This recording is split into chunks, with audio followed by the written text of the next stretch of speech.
I was grading papers at my small kitchen table when the tears came. It was a quiet night in my town in Ohio. Outside the street was calm. A dog barked once. A car passed slowly.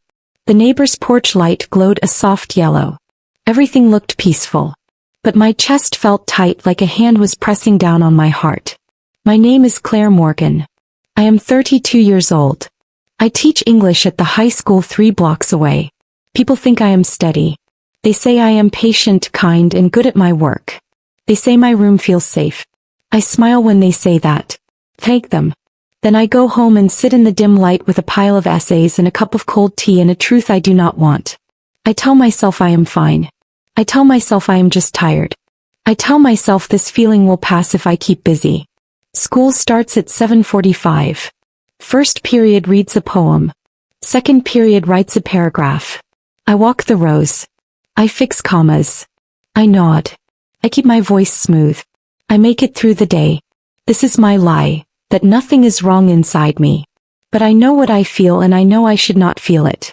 It started small. A question after class. A joke about a book. A smile that stayed a second too long. He is a senior. His name is Ethan Parker. He is 18. He sits by the window and reads quickly. He raises his hand when no one else will. He says thank you when I help him. He looks at me like he hears every word I say. I try to push the thought away. I think of the rules. I think of my duty. I think of all the ways a life can break. I tell myself I am a teacher and he is my student. That is the line. That is the wall. That is the whole map. But feelings do not read maps. They do not stop at lines. They move like water. They find small cracks and slip through. Tonight I held one of his essays in my hand. It was on forgiveness. The last sentence was simple. Sometimes being good is also being alone. My throat hurt when I read it. I set the paper down. I went to the sink. I turned on the water and let it run and run as if the sound could wash my heart clean. I want to be good. I want to be strong. But I am so tired of pretending. Last week after the bell he stayed in his seat. He did not pack his bag. He looked at me and said very softly, "Are you okay, Ms. Morgan?" And in that moment I knew my lie was not hiding me anymore. Morning sunlight slipped through the thin curtains in my bedroom. I woke before my alarm as I always did, and lay still for a few minutes, listening to the quiet hum of the refrigerator in the kitchen. My apartment was small but tidy. 1 bedroom, a narrow hallway, and a view of the school parking lot from my window. Everything in my life was in order. At least that's what it looked like.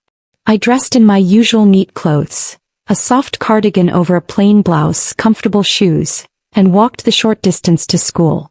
It was late fall, the air crisp but not yet biting. The leaves had turned deep red and gold and the sidewalks were littered with them. On the outside my life could have been painted into a postcard. Inside though it was quiet in a way that didn't feel peaceful. In the teacher's lounge my colleagues chatted about weekend plans, football games and grocery store sales. I smiled, nodded, poured myself coffee and slipped out quickly. The hallways were already filling with students, their voices loud and full of a kind of life I couldn't quite reach anymore. I stood by my classroom door, greeting them as they walked in, my smile automatic. The day went on like most days. I explained metaphors, corrected grammar, and reminded them about the essay deadline. When I spoke to the whole class my voice was steady. But when my eyes caught Ethan's, something shifted. He always seemed more awake than the rest, like he noticed things other people missed.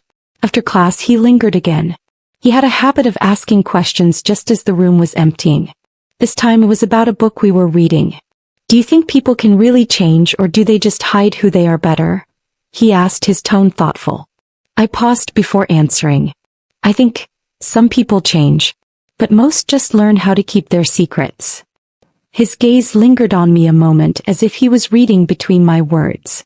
Then he smiled slightly. "That makes sense." The days blurred together. Lessons, staff meetings, grading papers at home. My apartment became both my refuge and my cage. I had no one waiting for me when I locked the door each night. My dinner was usually something quick, eaten at the counter. Sometimes I read a few chapters of a book before bed, but mostly I just stared at the ceiling in the dark. Then came the school's fall banquet. I wasn't planning to go, but the principal insisted all faculty attend. The gym had been decorated with twinkle lights and long tables. Music played softly in the background. Students and parents filled the room, dressed neatly for the occasion. I was serving punch when I felt someone step beside me. It was Ethan. He was wearing a dark suit that made him look older than 18. His hair was neatly combed, his expression calm but warm. "Evening, Miss Morgan," he said with a small smile. "Evening," I replied, trying to keep my voice casual.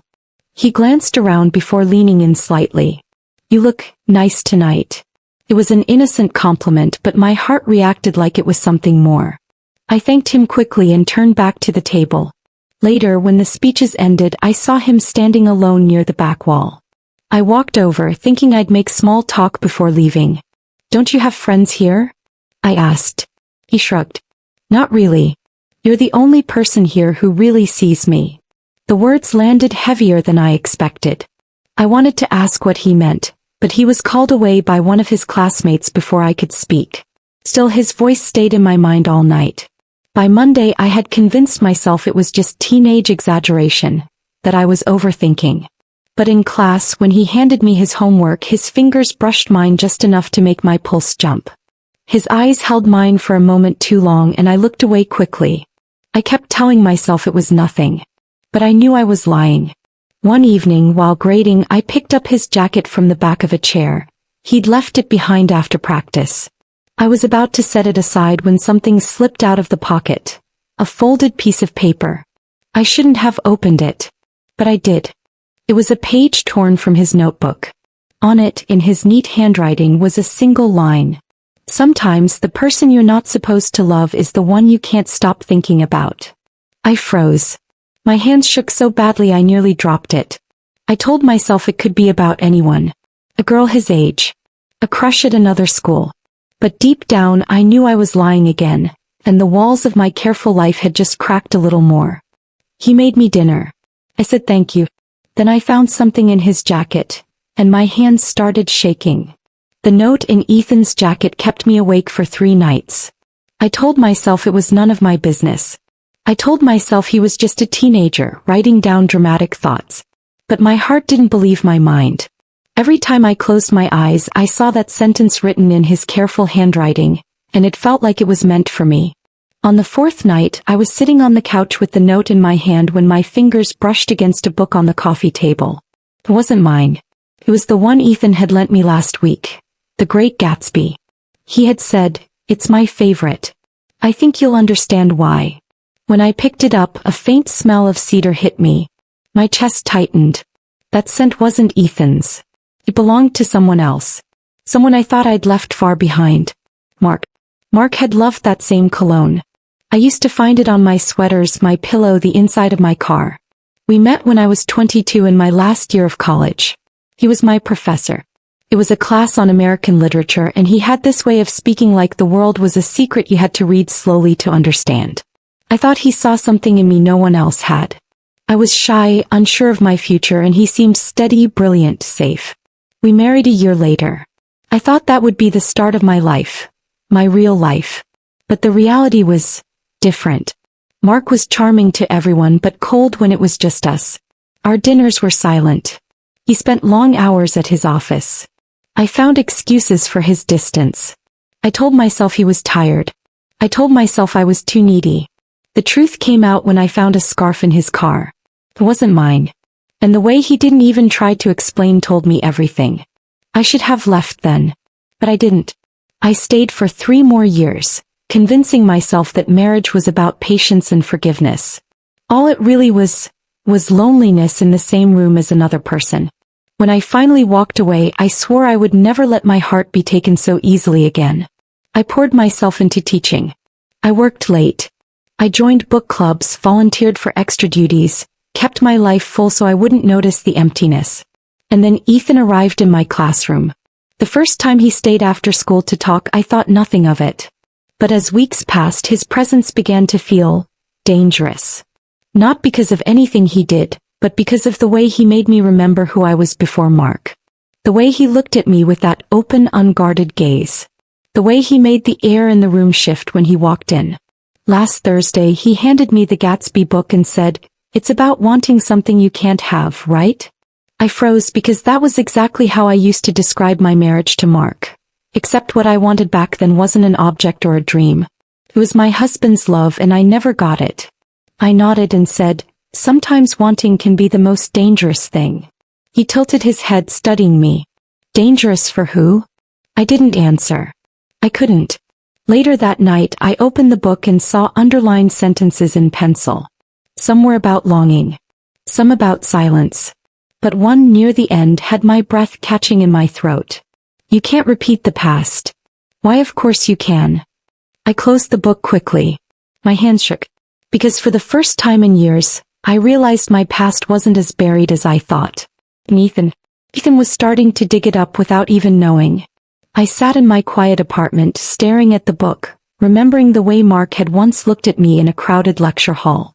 Back then it had felt like a promise. Now I knew it had just been a moment. And I hated myself for wondering if Ethan's gaze was any different. I thought I had built my life on safe ground. But all it took was a scent, a book, and a boy's steady eyes to show me that the ground was still full of cracks. And I was starting to fall through them. I thought I'd buried my heart. But Ethan had unknowingly dug it up. For the next week I decided I would keep my distance. No more lingering conversations. No more shared books. No more letting my eyes meet his for longer than a second. I told myself this was the right thing. For him, for me, for my career. So I became a version of myself I didn't like. My replies to his questions were clipped. I avoided calling on him in class unless I had to. I left the room as soon as the bell rang, even if it meant leaving papers uncollected. But pretending is exhausting.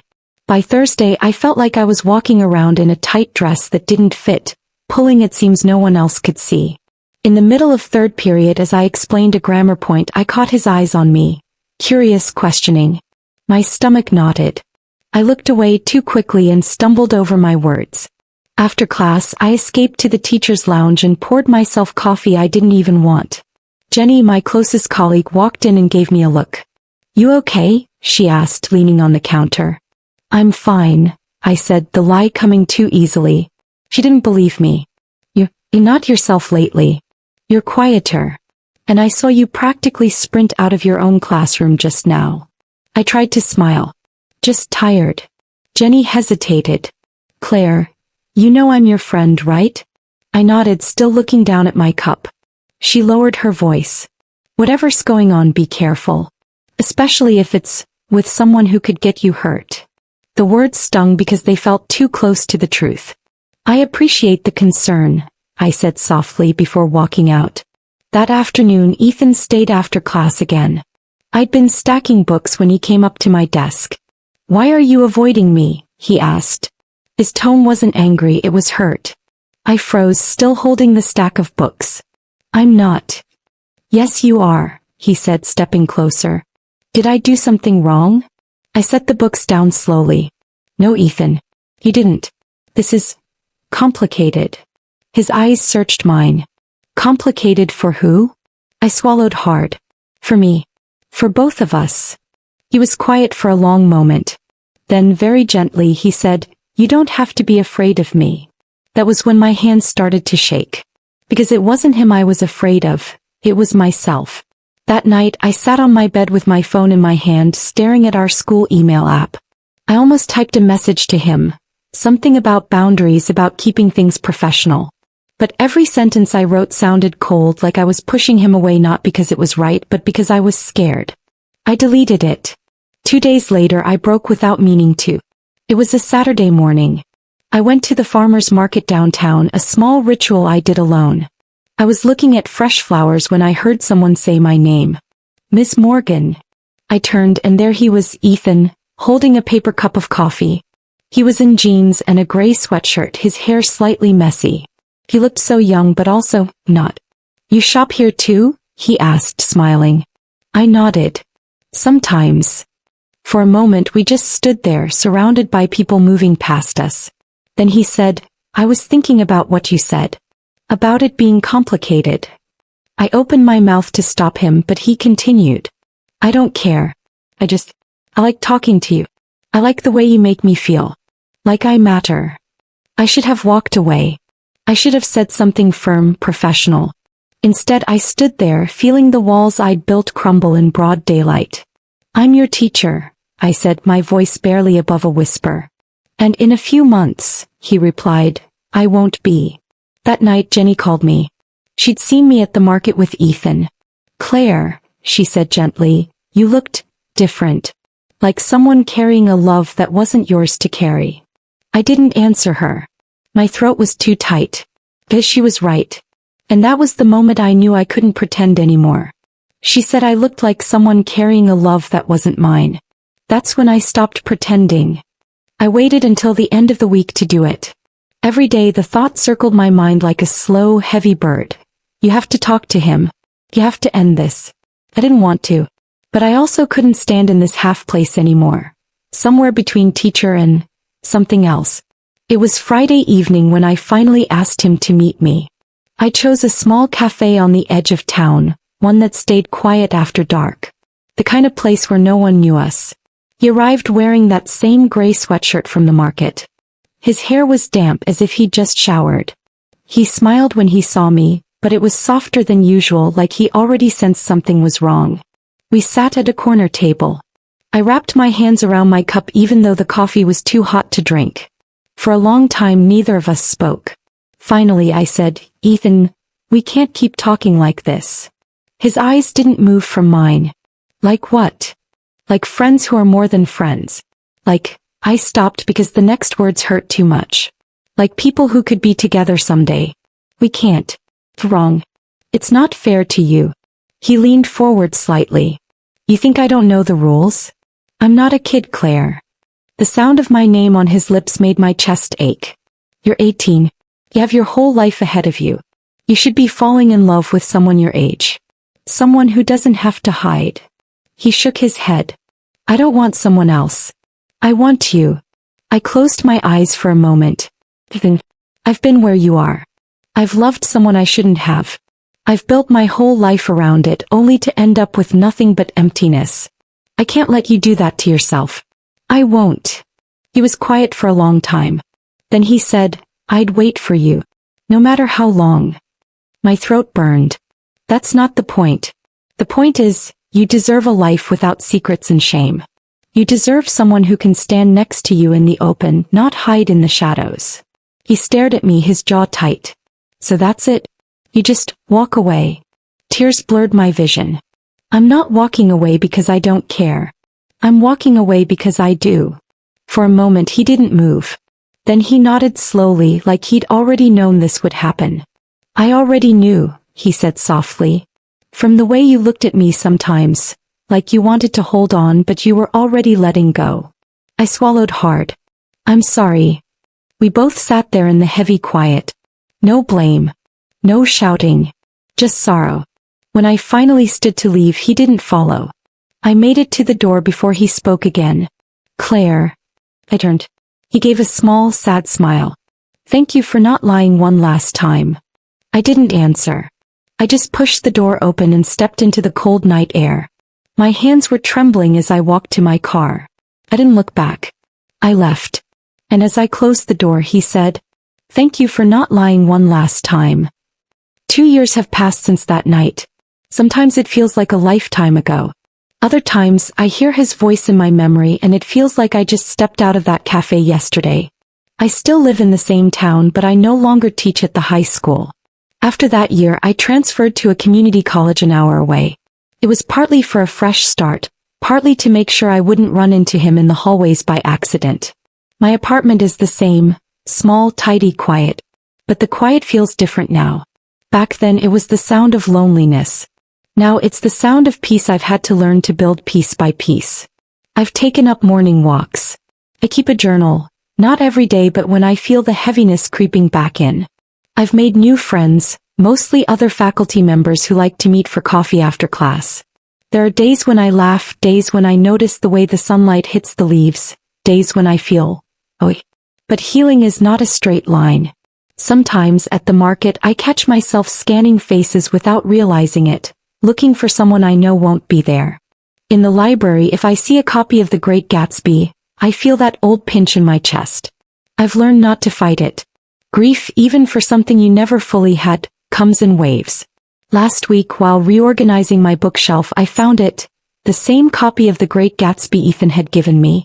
I thought I'd returned it long ago, but there it was, tucked between two teaching guides. When I opened it, a folded envelope fell out. My hands froze. The paper was worn, like it had been carried for a long time before it was placed there. Inside was a letter. His handwriting. I know you'll find this one day. Maybe soon, maybe years from now. I just want you to know, you changed the way I see myself. You made me feel worth listening to. You made me believe I could be more than what this town thinks I am. I don't regret anything. Not even the silence we had to keep. I hope you're happy wherever you are. E. I sat down on the floor with the letter in my lap. I didn't cry. I didn't smile. I just sat there, feeling the strange, steady ache that comes from loving someone you had to let go. I put the letter back in the book and slid it onto the shelf. Then I made tea, opened my journal and wrote. Some people leave, but they don't leave you. They live in the spaces between your days, in the way you think, in the way you remember. And maybe that's okay. Maybe love doesn't have to end, even if the story does. If you've ever felt like me, you're not alone. Tell me your story in the comments.